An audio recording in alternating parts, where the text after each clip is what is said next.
Two Wheels this week, we look at some different types of security marking systems for your bike, including a brand new one to be used by Honda. Also, Claire meets the guys who cover tens of thousands of miles every year on their machines, motorcycle couriers. But first, Jeff takes a ride in a racing sidecar.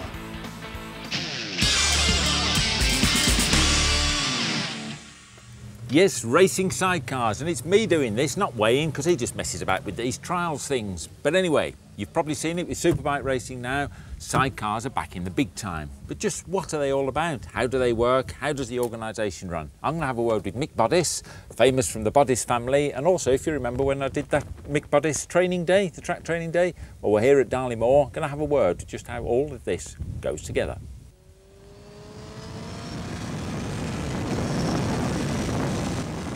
Give you a hand with this, Mick. Oh, yes, please. Yeah.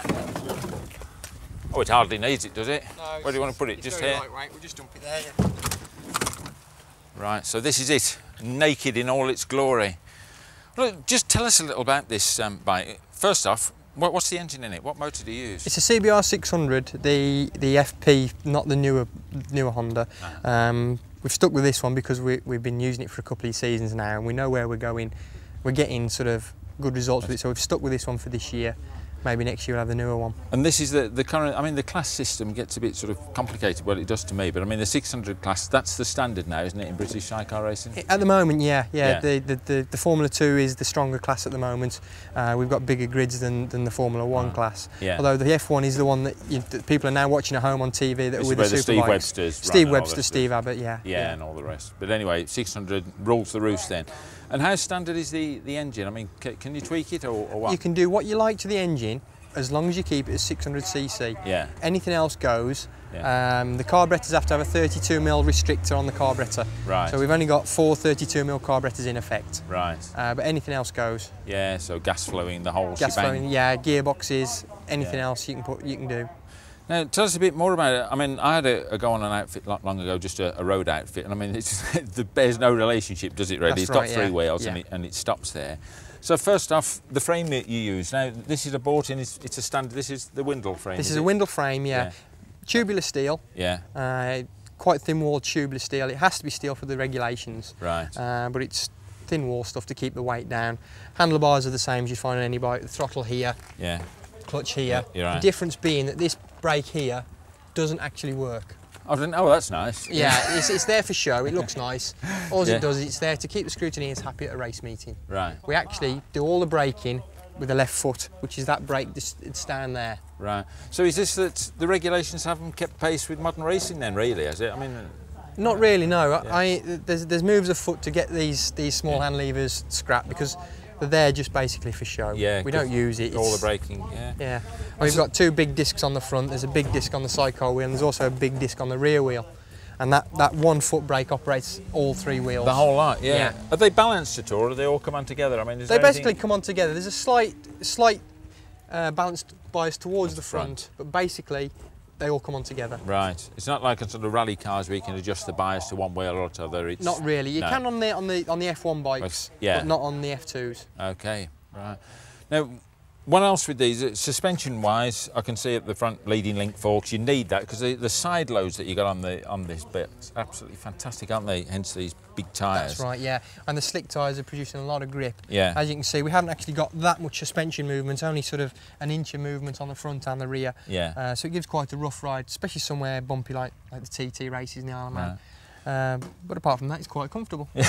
And are these actually, they're car racing wheels, aren't they? Or these are actually specific Yokohama sidecar tyres. Oh, right. They're actually made for racing on sidecars. Yeah. Whereas the early days, they were car wheels adopted, weren't they? Yeah. And so what else have we got? We've got the radiator down in the sidecar. Radiator down there, 4-2-1 exhaust, just for performance as much as anything. Yeah. Carbon fibre silencer to keep the weight down. CBR 600 engine, as we've said. Yeah. It's got a programmable digital ignition, so we can alter the map of the ignition to suit circuits, weather conditions, just to give us maximum power or maximum drive, depending on whether it's wet or dry or somewhere like here at Darley Moor, we go for a balance between mid-range power and top speed. Right. So you tune the ignition to give you as much mid-range as you can to get you out the slow corners and fire you down these straights as quickly as possible. And talking about firing down the streets, what sort of top speed have you got on these? We'll say at a circuit like Darley. You gear it up differently? Yeah, we gear them differently. Here at Darley Moor, I'd say you'd probably be looking at around about 140 miles an hour as you come into this last corner here, and then hit the brakes and slow down probably to about 80 or 90 miles an hour. Do you use a special gearbox? Is it close ratio? It's close ratio gearbox in this one, yeah. Yeah, but is that special? I mean, is it a road box or? No, it's specially made. Is it? For racing purposes. Right. We uprate the clutch as well to cope with the extra horsepower and the 9-inch rear tyre that we run. Yeah. So no, it's an amazing device. And how would the weight of this compare with the Solo? You got any idea? I mean, is it much heavier? It's slightly lighter. Is it? Yeah, because everything that you don't need, lights, indicators, is all thrown away. There's no starter motor on it. You have to push it to get it going. Yeah. So everything that you don't need is thrown away. Right, yeah. The basic frame is the same as a Solo. We've got a slight extra bit on the side, but it's made with very thin tubes, so the weight there is negligible anyway. The biggest problem we have against a Solo is we've got a much bigger frontal area. Yeah. So we're not so quick down the straights as a Solo, but we're a lot quicker around the corners. Yes, I know. So I've noticed. And last thing, where do you do most of your racing now? I mean, I know Darley Moor is a favourite. Croft, do you do some at? We do Croft, Cadwell Park, Mallory Park, all the circuits that they see British Superbikes go to. We're there either a week before or a week after they're there. And of course the Isle of Man as well. And of course the Isle of Man, highlight of the year. How do you get on with the Isle of Man? Because I mean, it looks incredible. It's so bumpy, isn't it, and bouncy. It must take a lot out of you. It does. The 3 laps of the TT, it kills you basically. It's trying to throw you off the bike all the time. It's in a constant tank slap of the whole of the 3 laps because we've got no suspension. You're fighting it all the way around. Yeah. There are a few places now where it's getting a bit smoother, but then they're sort of counterbalanced with the stuff that's getting bumpier now. But it's good fun. Fantastic. So tell me, can I have a go in the chair? I'm a bit big for sidecar work, aren't I? Really, as a passenger or what? Well, I think extra you'll bit of weight. I'll squeeze in, will I? I should think so. Let's give it a crack then. Maybe even have a drive of it later as well. Oh yeah, yes please, we'll have a go at that. At 6'2" and 14 stone, I'm not the ideal size for a racing passenger, but after some very brief instructions, we were off. The G-forces were amazing, and just trying to cling on, let alone do any acrobatics, was hard enough. Right-hand corners were fairly easy, except for bruising your ribs, but shifting to the left was a no-no. What it's like racing on the TT circuit, I hate to think. A sort of fairground whirlets of gone bananas. Respect is the word.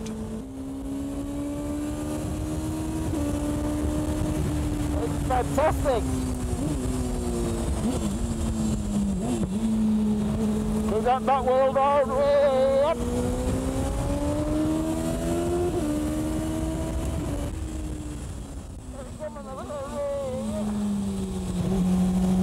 Well, what's this camera gone?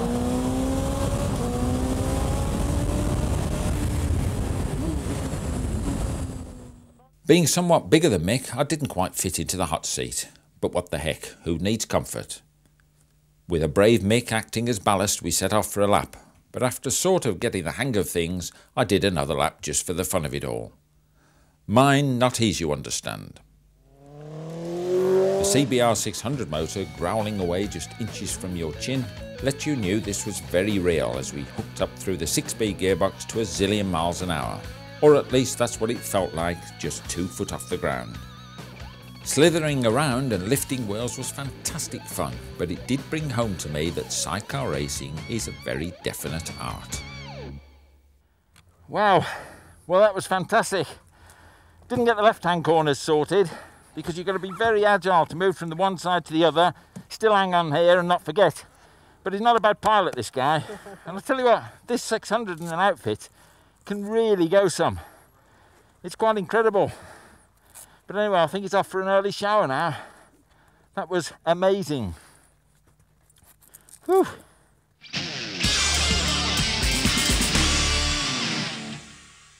Securities. Well, we've featured Securities before on 2 wheels.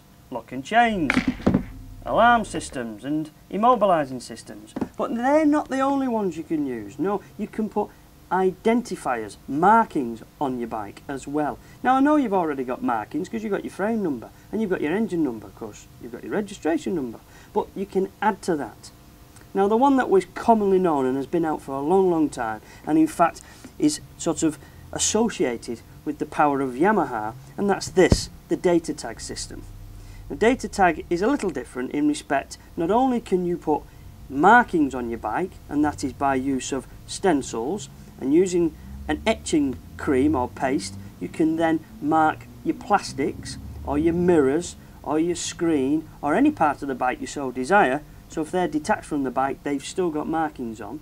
Not only can you do that, there are also these little things. Yes, they're not sweets, they're not tablets, no, they're just little, well, I suppose they're like transponders, and you secrete those various different places around the bike, the tank, inside the wheels, tyres and so on, and a little extra one, a very minute one, that you plug inside the seat. Alright, then a policeman or somebody of authority who has then got the scanning device can scan your machine and identify who really is the owner of it. So it's an extra secure system. If by chance you just happen to buy a second-hand machine that happens to have a data tag system already fitted, then for a fee of £10 you can have all the information changed over to you, the rightful owner, the new owner. So it's not a lot of money, and it's a great idea because of course it's an ongoing thing for the future. This type of thing can cost anything between, I don't know, 40 and go as far as £60–70, depending if you haven't it fitted, but it is easy to do it DIY. But if you wanted to save a few quid and still get a marking system that's a little less costly, then you can, because the next thing you can do is put the dot systems on it. Now, dot marking is done by a number of companies, including Data Tag. They do one called the Data Dot. And then there's the original, the boys that have done it for an awful long time, using a microdot system from this company called Alpha Dot. What do you get? Well, you get this. No, it's not my mascara, although I do borrow Paul's every now and again. There are little dots in this thing, and you dab those all over the place on your bike, and on it will be a number system, and the number system you register to you. Now, it doesn't just stop at your bike if you think about it, because there's hundreds in there. You could in fact mark all your gear, the expensive helmet, leather jacket, boots and so on. You put the dot where you know it is. You make a note of where you put the dot, keep it in your file at home, and if by chance some of your gear goes amiss and it is retrieved by the police, you've got identifying marks on it, and I suppose you could use it on other things as well at home. One step further is a new innovative idea, quite a smart idea. In fact, it's called Smart Water, and Paul will tell you all about that baby. Well, yes, I will tell you all about that baby. Doesn't he talk funny, that Wayne? But this is a brand new type of security marking system which has been developed by a company called Smart Water. It's a solution which is simply brushed on to the machine. It can be applied to virtually any part of the bike. Plastic bodywork, wheels and frame, and even engine components can be marked in this way. And when it dries, it's invisible. It can only be detected by an ultraviolet light. Now we're told that the police will carry the necessary detection equipment and that a roadside check should take only about 3 minutes to complete. Each Smart Water solution has a unique fingerprint, which links it back to you, the registered keeper. It sounds good, it's easy to apply and it's quick to trace, and it's virtually impossible to remove from the machine. In fact, Honda are so impressed that they're going to be fitting the new Smart Water system to all of their new models from March 2000. So there are just 3 ways of marking your bike, security markings on your machine. You've got your data tag, Alpha Dot, and now the new Smart Water system. And well, none of these systems will actually prevent your bike from being stolen. They're not alarms, they're not locks in any way at all. They will increase the chances of getting it back. And perhaps more importantly, they make it much less desirable to the thief.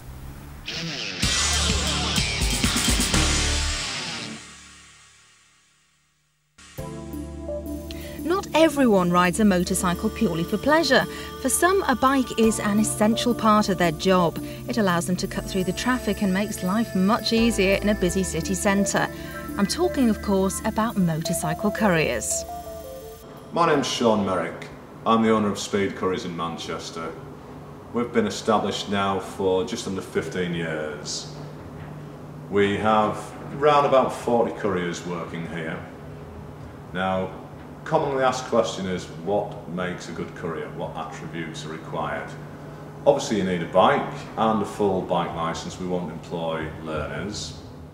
A courier needs to be resilient, be prepared to work in our wonderful British climate. Other attributes: common sense, initiative, the ability to read a map. That might sound very, very basic, but it's incredible how many people don't have those attributes. We had somebody who applied recently for a job who couldn't even read an A to Z and couldn't find our address.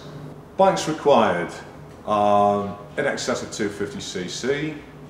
Shaft drive tends to be common, and normally 500cc plus is the actual favourite for the long distance work, as we won't send 250cc bikes to London. Some couriers do indeed do their own maintenance and are experts. Others hopefully realise their shortcomings and are prepared to pay a shop or a friend to maintain the bike properly, because that's absolutely crucial, A, for their own safety, and B, to maintain their earnings potential. Although I have mentioned that shaft drive tends to be most popular, we have two particular bikes which have covered in excess of 300,000 miles each. One being a Yamaha FZ750, which is renowned for having the world's most uncomfortable seat, and also a Kawasaki GPX 600. Over the years we've delivered some very strange and wonderful items. Probably one of the most bizarre is 25 live snails that we collected from Chester Zoo. We've also delivered to many rich and famous people, the likes of the Gallagher brothers, Lisa Stansfield, and Paul Johnston from Granada Men and Motors. Paul who, did he say? Well, that's what the boss thinks. What about the guys out on the road? Paul, we've grabbed a quick 5 minutes with you. It's fair to say you put in some serious hours, don't you? Yeah, a lot of hours. It's a job that where you're self-employed, it demands your time, effort. You know, it's not 9 to 5 by any means. And obviously you've got to be comfortable, and this does the job. This doesn't it? is my baby. This was a big investment. You know, it's 9 years I've done the job. It's a long-term thing. It's not as though I'm going to do something else tomorrow. You know. No. This is what I enjoy doing. I enjoy getting up in the morning and riding a bike. You can tell you've got a big nice grin across your face there. So you've invested in this. Have you always? I wanted a pan. Yeah. From day one. I'd read the reviews. Just the comfort mileage muncher. I got on one as I was offered a ride on one, and that was it. My heart was set. And 9 years, I would think I'm touching on 500,000 miles. Oh, so you've just been tootling around locally then, have you? Just staying local. Absolutely. Staying local. Now the bike you've got, obviously now, really, really comfortable and everything. Got a fair bit of space with all the panniers and everything. Obviously you can fit quite a lot in this. Yeah. It's... The vast majority of our work tends to be small items, computer parts, legal documents. So really you only need one pannier. Right. Occasionally we have to strap awkward shaped things onto the bike, you know, but then you use bungee hooks and cargo nets. Like this way? Yeah. I've been known to How take awkward? a set of golf clubs. Oh, right. Yeah, I'd say that was fairly awkward. How many wing mirrors did you take out? You've got heated grips, I presume? Heated grips, what a godsend. A bit of comfort there in the cold winter months. Comfort. And hot, very hot. And hot. And how does the intercom system work on this then? There's a radio in the rear top box, which is linked to the battery, obviously. I actually hear everything through the speaker at the front here, which I have a little switch on just to turn it off if you're outside an office and people don't want a noisy radio. I do have it very loud because at 80 mile an hour. You can't hear very much, no. Yeah, you can guarantee if you're going down the motorway somewhere. But you don't do 80 miles an hour no, on the motorway, do you? Officer. No, you're talking 70, aren't you? 70. Absolutely, yeah. 70. Obviously, you know, your bike is your means of making a living. You know, if this is off the road, you know, you're in trouble. You've just got to look after it, haven't you? I look after this and keep a spare bike in. I've got a GTR 1000. Right. I've also got a CX, but that's been butchered for bits. They don't make them anymore, do they? No. CX is an old workhorse that seems to be the common bike that you do see couriers on now. Yes. What's that got going for it that you would? very, very, very reliable. Yeah. It's it can easily be maintained. There's not a lot of maintenance cost to it either. Yeah. It's I take it to keep cost down. You know, you're doing a bit of the work yourself. Yes, yeah. I'm not the best mechanic in the world, but I can do an oil change and I can do a filter change, and you know, I try. I'll turn my hand to things. I've got a very good friend that helps me out with the mechanics. Yeah. And how many miles has this got on the clock? This has got 80,000. I've put 10,000 on this in 9 weeks. Oof. Just a bit. Just a few. Since I've got it, the work seems to have come my way, so it's been you're really proud wise of this, investment. Yeah. Yeah, I'm very proud of this. It's taken a long time. I've worked very hard to get there. You know, I don't just work summers. You know, you work through the depths of winter, the ice and the snow. Yeah. I've been known to be out on a bike in the snow, which enjoyable job though. You know, if you're going to be a biker, you want to get out there in the day. Definitely. It's a mental attitude. You've got to be ready to earn. You've got to think pound notes and getting on in life. And you know, you're talking about pay. Is it like the quicker you get there, the more money you get? Do you get penalised if you don't get there on time, or what? What's the score? No. I will always say to a client, I'll ride within my abilities. I'll give them a rough idea of how long I'm going to take, and I'm usually pretty accurate. It's very rare I'm late on a job. There you go, all you'll miss about couriers, just spelled by Paul here. What a model courier he is. we'll let you get on with your wonderful job. Cheers, Paul. Thanks very much.